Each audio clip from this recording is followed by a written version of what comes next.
Welcome back to the Grow Yours podcast, where we talk to coaches, consultants, and entrepreneurs about their business, what they do, and who they help. Today, I am super thrilled to be joined by David Wolf, who has a ton of experience podcasting, so this should go really, really smoothly. Fingers crossed.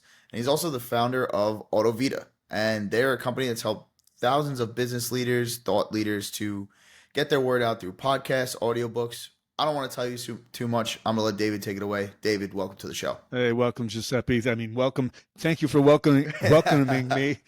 That's for you to say, not me. I mean, I used to be on the other side, right? Great to be with you. Thanks for having me. Awesome. Yeah, I'm really excited. You got a super diverse career background, which I think people will really enjoy to learn about, and we'll just jump right into it.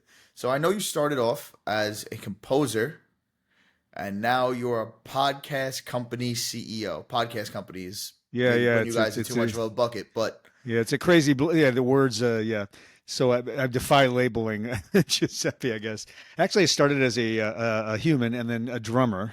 Around age 11, I took up the drums and ultimately mastered them to a pretty high degree. I was a good player in Chicago, is where I grew up, and was a freelance jobbing musician from like age 15 through 17, 18 years old. I went off to Berklee's College of Music for a little bit and as a percussion drumming major, but didn't like the environment. There was too many people. It felt like a zoo to me, and I needed more of an individualized sort of curriculum. So I came back to Chicago and sought out some teachers because I wanted to learn how to write music and compose music. So you mentioned I was a composer. It didn't start there though. So the drums were like sort of a limited. I loved it. It was a wonderful creative experience, but I felt like I had more to say musically and creatively. So I wanted to expand beyond the palette of the drum set. So I found various teachers in Chicago, theory and air training, orchestration, film score mechanics. You know, the idea that you synchronizing sound to film, that was a part of the business. And eventually I built a demo reel of fake commercials. I took printed ads and I made them into songs or musical solutions and, created a reel of, basically spec commercials that have never been, because I wanted to learn how all this stuff works. And the way you learn when you compose is you listen to your own work played by musicians, and then you tweak and you iterate, and you just keep getting better and better and better until the stuff starts to sound good. And at the concurrent to that, I was of course studying orchestration and just trying to better myself as a musician. And ultimately, after a few very mediocre attempts, the demos started to get better. I was very fortunate. I was playing on drums. I was playing a supper club gig, say that fast 3 times, on the 97th floor of what is now Willis Tower. It was Sears Tower in Chicago, overlooking Lake Michigan. It was a really kind of a sexy situation. So the singer that was working on that gig, and I did that for a few years, was friendly with some of the session singers that were in Chicago, because it's a very vibrant jingle business at that time. This is like 1980. Well, right around 81, 82. And so I was fortunate enough to... my time. Long time. I know, Yeah. I'm not getting old, man. It's crazy how time just does that. Time just does that, Um, so Barbara Noel was her name, and she was kind enough to put together with herself Don Shelton, who was one of the singers on Limited, also probably before your time, but a very well-known singer in the market. I was very lucky because I was able to book them to be on my first jingle session of these fake commercials. So I learned a ton from them. I was surrounding myself with people I could learn from: the audio engineer, everyone in the studio, the musicians I've known and played with for years. I invited them to the session to read my charts, and these 30-second commercials came to life. We had a family friend. This is the who you know matters moment. We had a family friend, a couple of family friends that were in the jingle business that I had a chance to go to sessions downtown in Chicago and witness, actual jingle sessions with clients for advertising agencies. And one of the contacts, I was looking for work and hoping I could get a mentorship, sort of an apprenticeship type of situation. And I had been pursuing a guy named Dick Marks, who was one of the notables in Chicago. He really was one of the founding fathers of the jingle business New York, Chicago, it didn't matter. He was doing things like, if anyone's old enough to remember Virginia Slim's cigarette commercials or Marlboro cigarette commercials, he did those. This is traditional media, no internet. This is all pre everything, pre anything, and it's 81, right? So Snap, Crackle, Pop, Rice Krispies, and Fruit Loops. Those are products. He did all those. He worked directly with Leo Burnett, who was profound influence in the industry. And so he called me one night and said, it was a Friday night. And he said, David, is this David? Yeah, yes, David. Did you write all that stuff? I had given him my demo reel, and he said, you write all that stuff? I said, yeah, yeah. He said, can you come in on Monday? So that would open the door for me. So now I had about a 4-year stint with Dick Marks and Associates, which was a company that once had like 20 writers. When I joined, it was me, Dick, a guy named Frank Panico, and a couple other young guys that came in and out, kind of a revolving door. But I was kind of constant for about 4 or 5 years. Then I got married and moved to Dallas with my wife, and we started a music production company. So I learned the business in Chicago and then started my own. So now I have a music business where I write and produce music for radio, TV, and film commercials, starting from scratch. And this was really where I learned how to sell, because I'm selling a future product no one has heard. It's very hard to sell that. And instilling confidence in my prospects that I could actually do this. If you give me a budget, $3,500, $4,000, $5,000, $10,000, I'm going to produce that music and your client will be happy. So it was an interesting, and at the beginning, as you can imagine, it was like 85% selling and just calling creative directors and just throwing my reel and my resume around town and trying to get work. Finally, I started to get some work and got low budget Pepsi commercials, regional Pepsi stuff, and then it started to grow. And eventually, I landed some bigger stuff. I started to land larger profile commercials for larger brands, and I got connected with the Chuck E. Cheese company.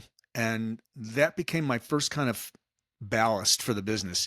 So now we were doing, 4 or 5 of those shows they used to do with the animatrons, those animated characters, and they're kind of creepy. I used to be so afraid of those as a yeah, child. they're creepy. I was just about to say there's a creep I wouldn't factor. go anywhere near them. My mom would be like, "Go with your friends, go with your friends." I'd be like, "Hell no, I'm staying with you." I just want to eat pizza. Right. Anyway, so I was lucky enough to meet the producer there, Joe Conti. And he brought me in and liked me, and we had a good click. And I was by then beginning to get connected with the community of musicians and singers, and was able to put together a wonderful team. And so we did for probably about 5 or 6 years. I was doing all of the music for all Chuck E. Cheese's International, and that provided a nice sort of what I like to say ballast for my business. We grew the business to about 600,000, which this was 1980.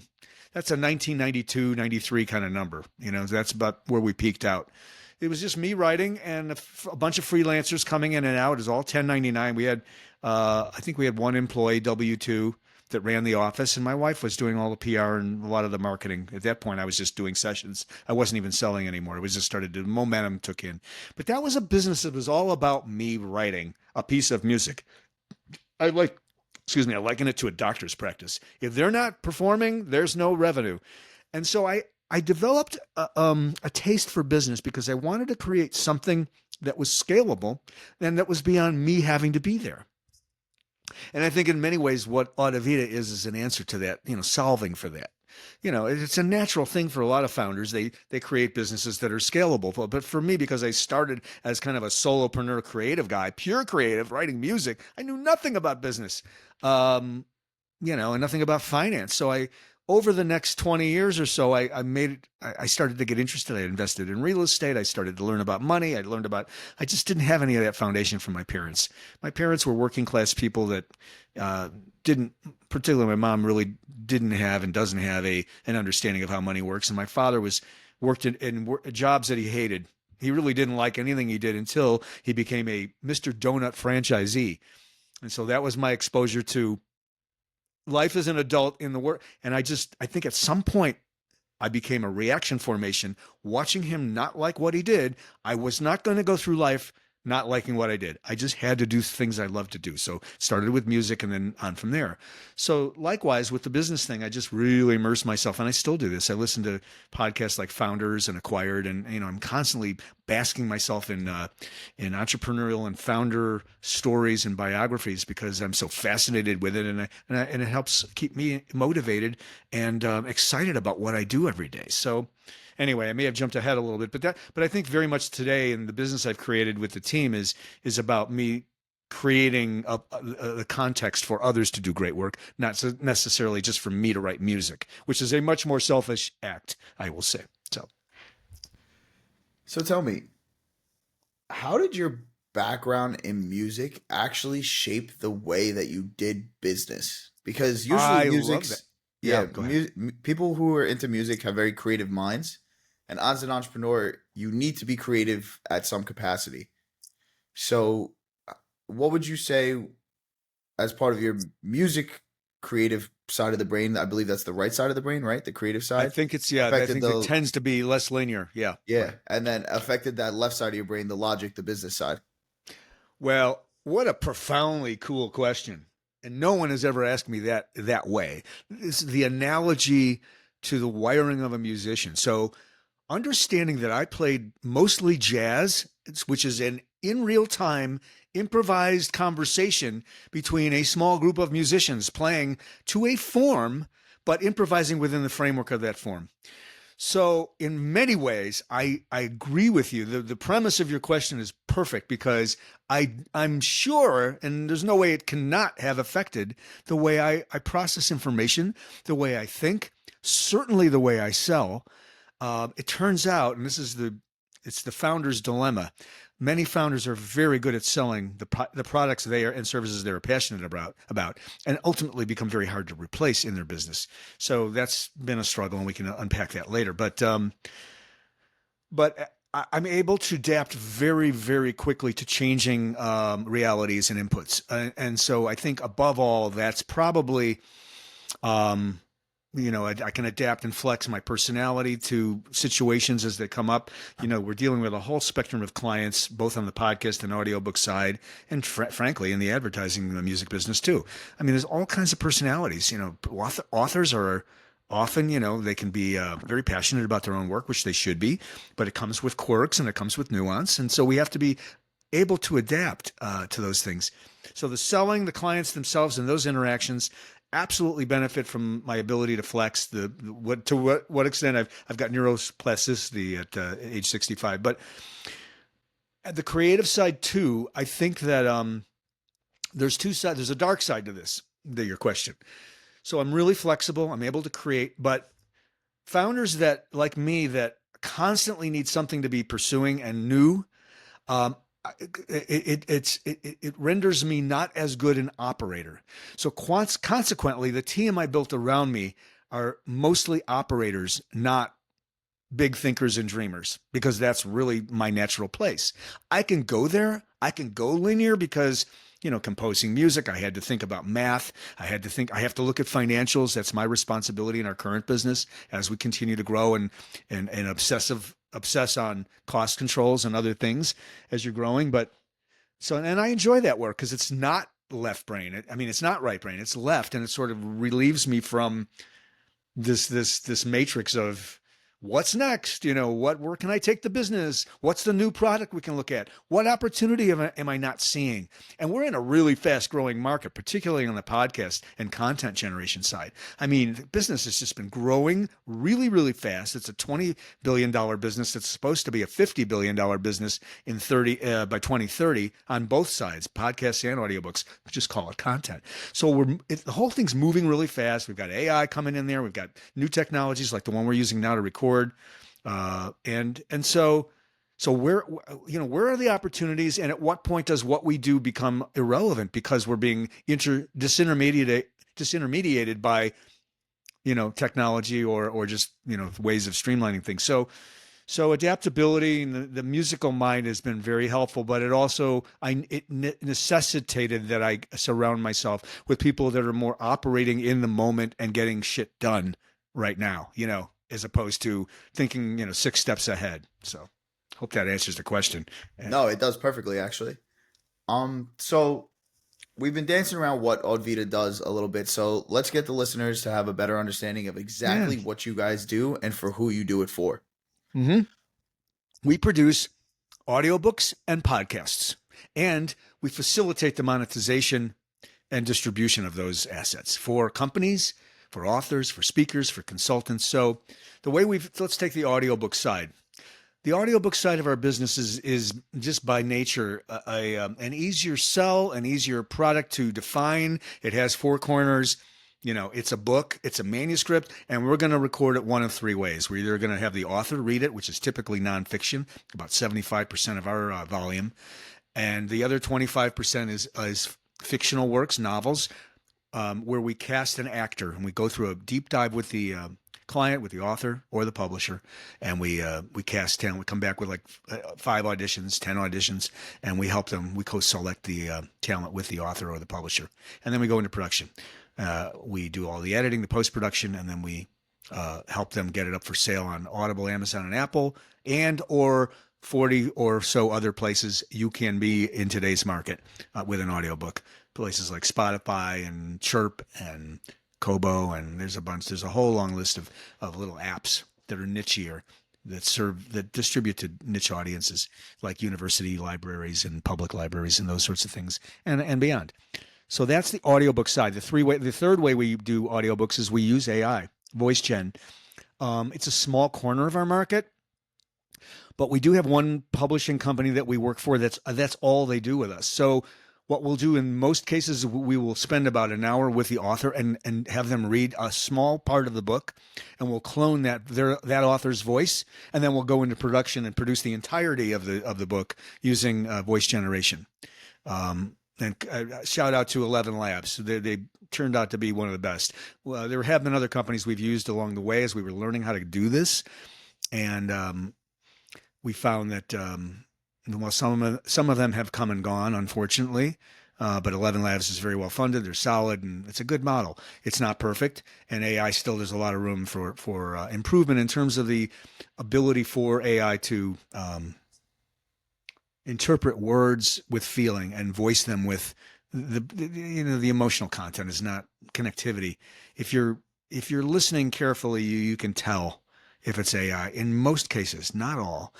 And it's a long format. So you're listening to many hours of the same voice, and you start to recognize cadences that repeat, and it's very musical in that sense. You hear, oh, every time they say that word, it kind of sounds the same. Okay, that's interesting. It starts, if you're trained to hear that stuff, it can gnaw at you and distract you from the actual content. So we use it selectively, and we're witnessing it getting better, and that's kind of the story with AI. So those are the three ways: author read, talent casted, and AI. Podcasting is wider, more customizable, harder to scale, harder to define. We are not a gold, silver, bronze package company. We never have been. We meet the client where they are. Some like to self-record like you do, and then we do all the post-production and distribution. Others, we do everything. We're there with a producer in session. Some want video plus audio, 2 separate sets of files, deliverables. Some just audio. There are arguments for both, and we can unpack that if you like and get my input on that. But the short version of this is, Giuseppe, podcasting is highly customized and harder to scale. It can be very profitable, and our obsession is to help the clients get their voices out to the world, which is our tagline: connect your voice to the world. So our job, we're industry agnostic, we're content agnostic as long as it's legal. We just want to help them get their messages out. So, what do you think is the importance of using these two mediums in today's business world as opposed to, I don't know, paid advertising or some other situations that people will use in order to monetize their offer or whatever the situation may be? Yeah, that's a good one. So on the audio, these are two different animals. So I'll try to address them separately, and then there is some crossover, of course, because it's voices or content. So audiobook nonfiction, most of the time, that is about an author who is a business leader, a thought leader, a founder. They have something they're doing that they want or have done that they want to express into the world for a reason. It may be to grow their business and maybe to leave their legacy. It's a memoir, but it's a utility kind of thing. It's a business book to help get more clients in the door. It's a calling card. I've done a book. And then beyond that, audio, being the voice of the author, literally connects their voice to the market that they're serving. So it creates an intimacy. In radio, we talk about, history of radio. We talk about the intimacy of radio because it's just one person to one ear at a time. It's one-on-one, very intimate kind of an experience listening to someone read to you. It's also very primitive. So it hits checks a lot of boxes in terms of being able to capture and engage someone in a way that video can't. It has its own thing that it does.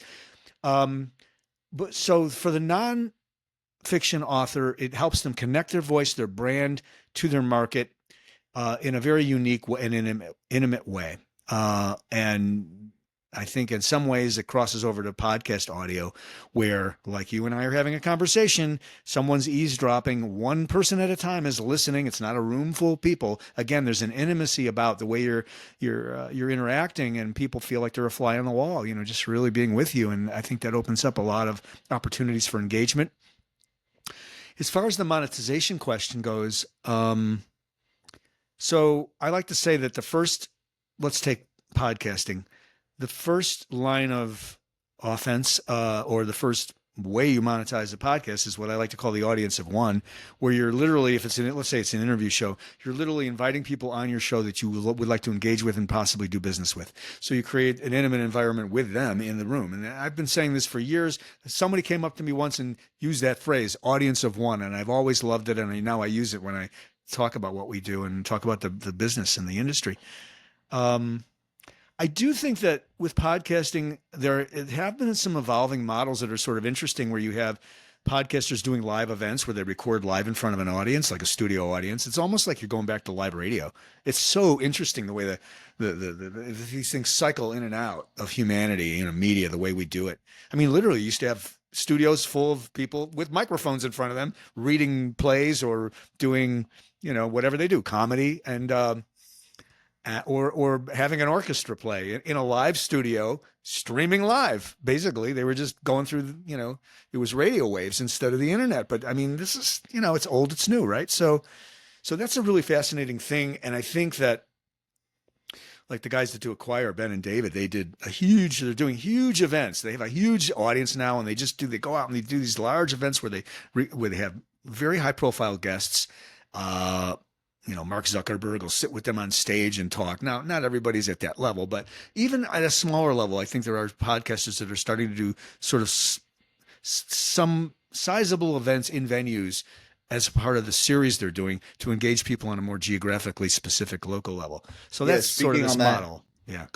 My girlfriend's obsessed with this YouTuber turned podcaster, and they do live podcast shows now. So I just spent $350 on podcast tickets to watch a guy speak at Madison Square Garden, and I'm what did you think? Have you been there? We didn't go yet. It's actually September. Okay. So, speaking on that a little bit more, we went to their show in Philly, but I don't know if you know Philly people. They're very annoying to watch a show with because all you hear is "Go Birds" and like blah blah blah. So I feel like the show got kind of ruined. Their hecklers and stuff. Yeah. So the show got kind of ruined by the Philly crowd, but he's a New York-based dude, so I'm hopeful that the Garden one will be a little bit better because I've watched his podcast and he's pretty funny. But so it's comedy. It is comedy, and I'm just shocked that, like, I know it's a thing to do live podcasts, but to be selling out MSG in one day as just like some random podcast. Excuse me. He's kind of random. Yeah. He's not that popular. He's not world renowned, like country renowned or anything like that. But the fact that this industry has gotten to the point where you could sell out the Garden to let people watch you do your show, pretty cool.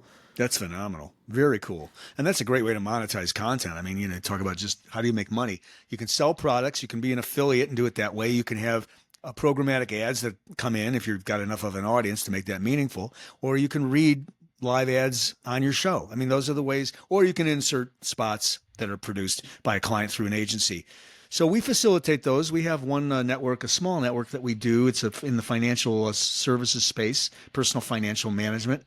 And the audience of that show is so large that we're able to generate meaningful amounts of money simply selling the inventory in that show. We'll pop 3-4 commercials into each episode, and that's how we monetize that one. And we have a rev share agreement with the host of the show and his team. So we produce it, and that's how we do it. So we do find ourselves, but the show has to be sizable enough so advertisers want to access your audience.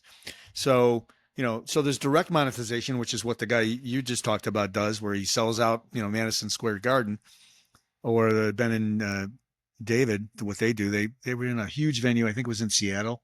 I can't remember for sure, but anyway, it was Zuckerberg. I think they've done a couple of these now. They're going to do one at Radio City Music Hall next, I think. So they're kind of big venue people too. But the low hanging fruit is the audience of one, and then as you grow your audience, with that comes the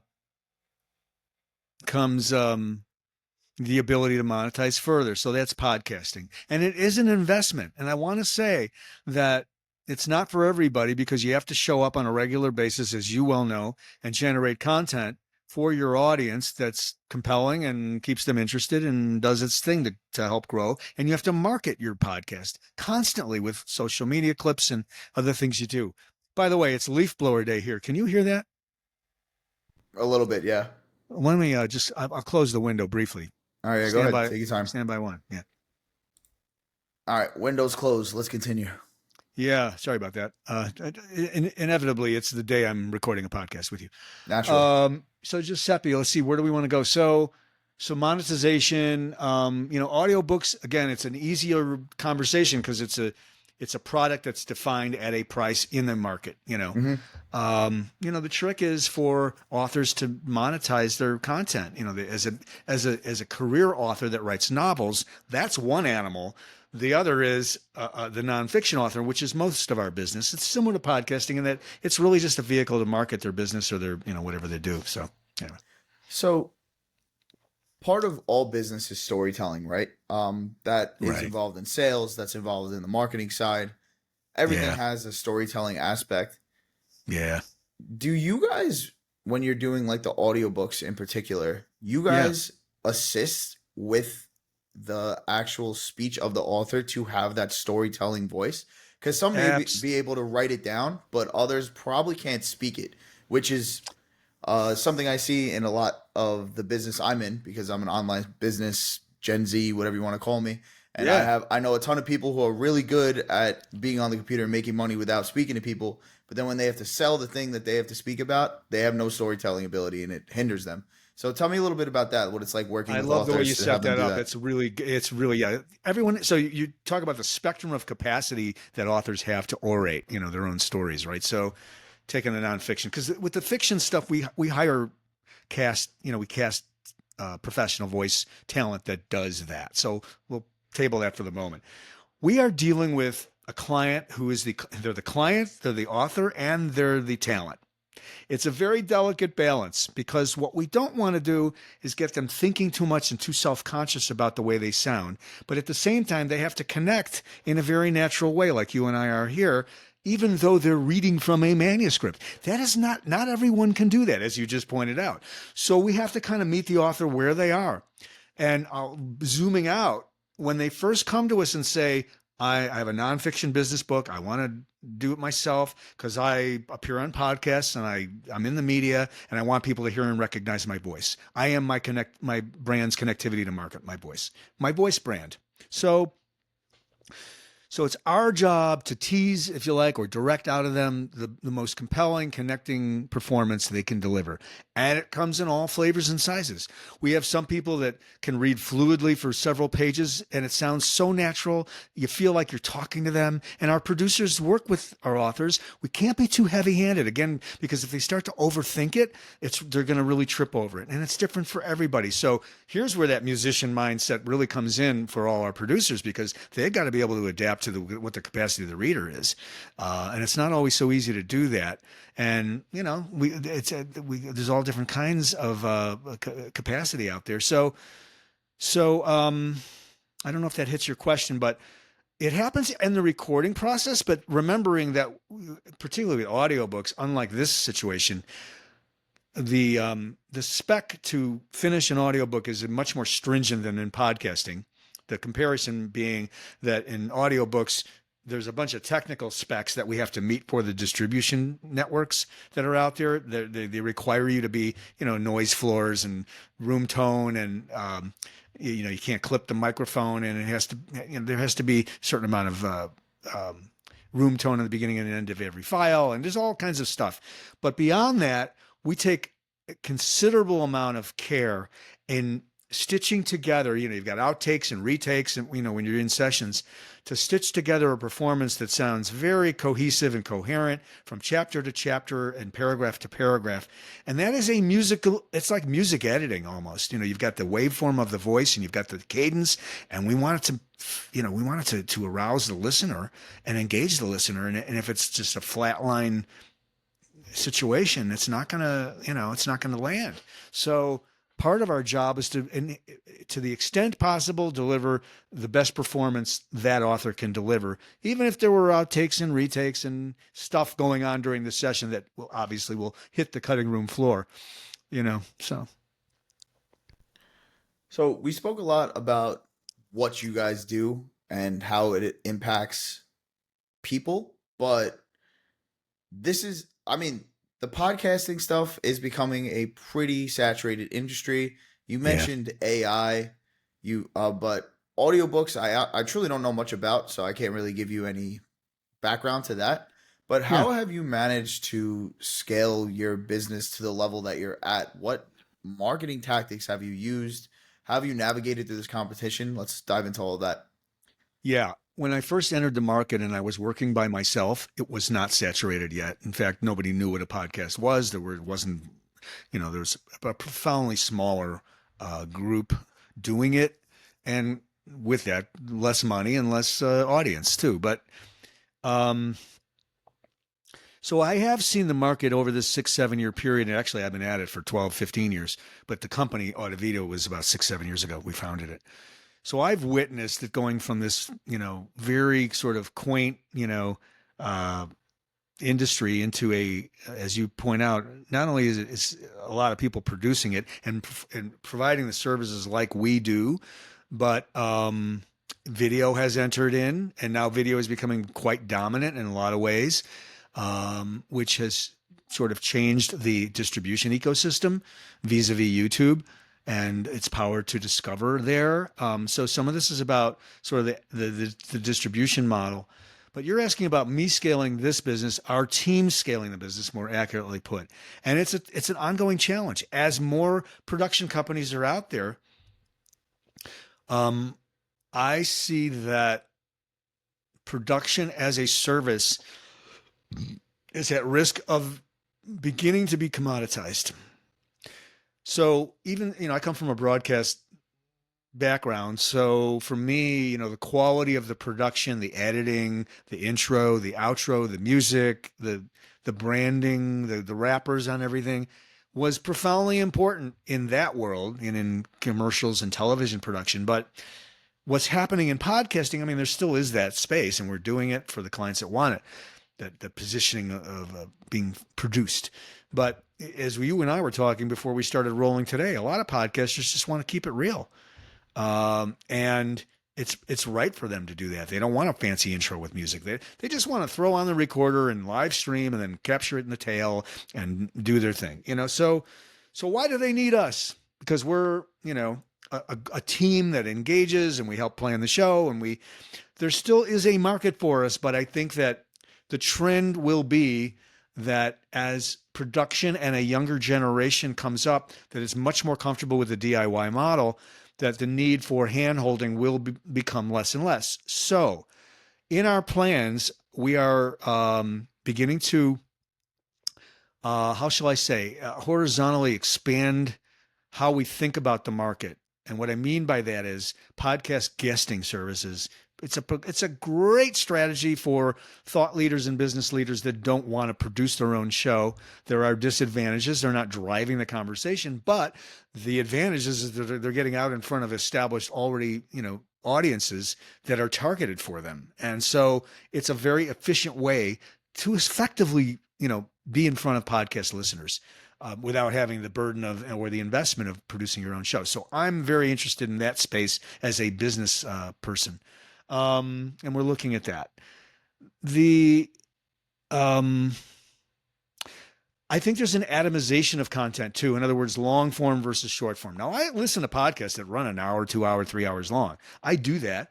And guess what? You can press pause when you get to a place where you need to stop. So how long the episode is almost becomes a non-event in a way. A lot of people ask me, well, what's the best So if you want to design the arc for that 30-minute or 22.5-minute, ideal length, you can do that.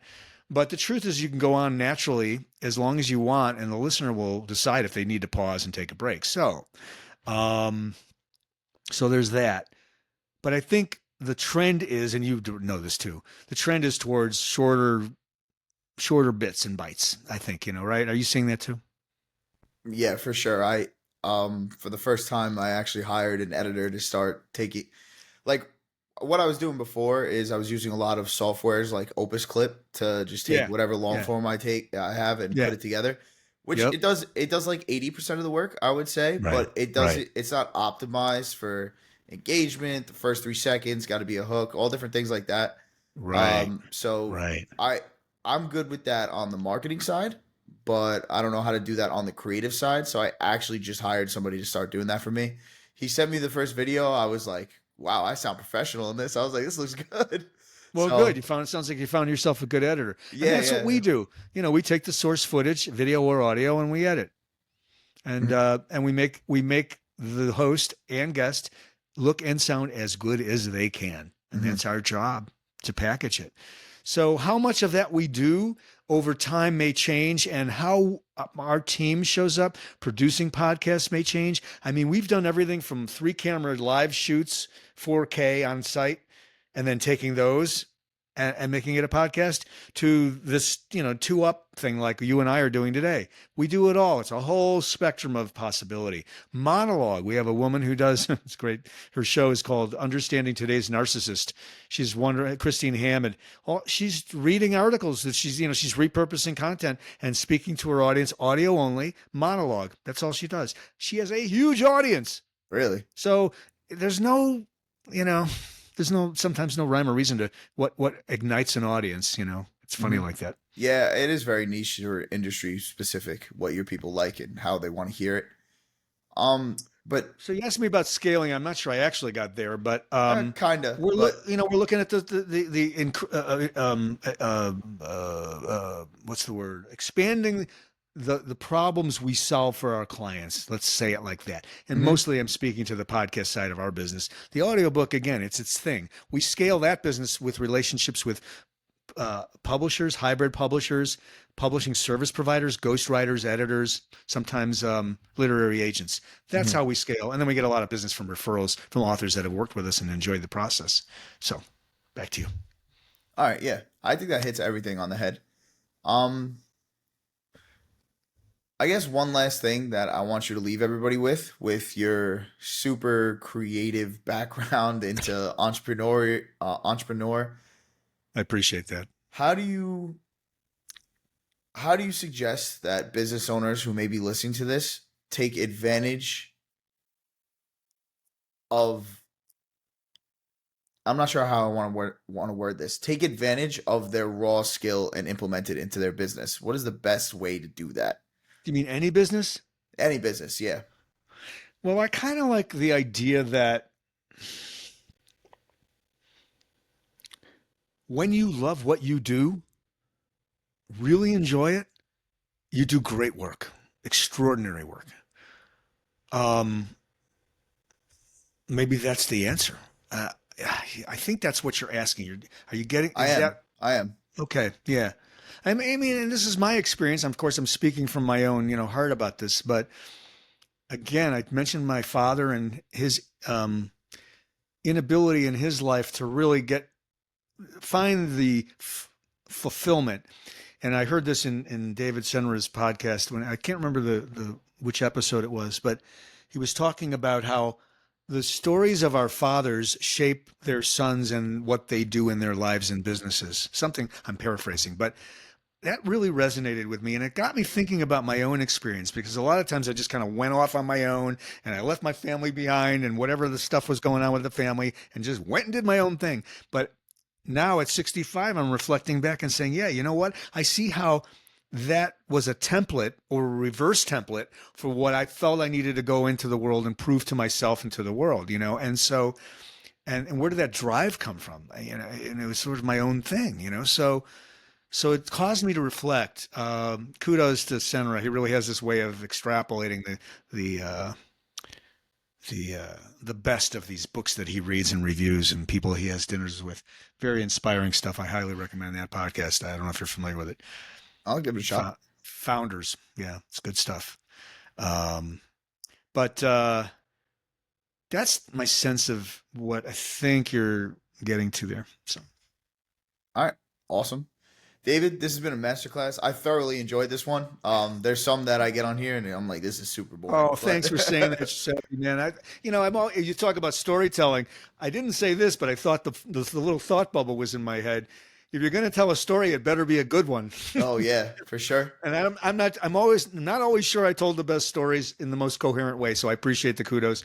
Thank you for having me on. It's always, I enjoy talking about, I like talking enough about me. Let's talk about me. No, I'm kidding. But, it's just fun to kind of reflect and respond to your questions and curiosity. I really appreciate you inviting me on. Not a problem. And before we go, you want to tell the people where they can find you and Audivita? Yes, to your audience, and thank you for being here and enduring my story. Best way to reach us is www.audivita.com. AUDI, like the car Audi, Vita, VITA. It's from Latin. It means the sound of life. We started as an audio production company, so there's that. Audivita.com. All right, perfect. Everybody, this has Cheers, been the Grow everybody. Yours podcast. David, thank you again for coming on, and we'll see you next time. Okay. Be well.